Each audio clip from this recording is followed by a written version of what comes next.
சட்டப்படி அமைக்கப்பெற்ற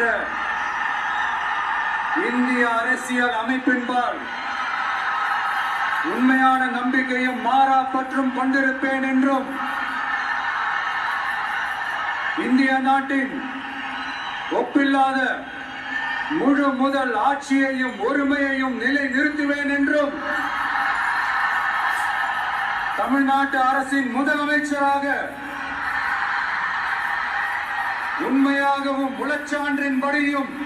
என் கடமைகளை நிறைவேற்றுவேன் என்றும் அரசியல் அமைப்பிற்கும் சட்டத்திற்கும் இணங்க அச்சமும் ஒருதலை சார்பும் இன்றி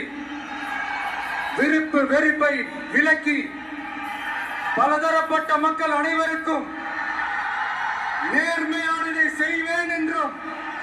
ஆண்டவன் மீது ஆணையிட்டு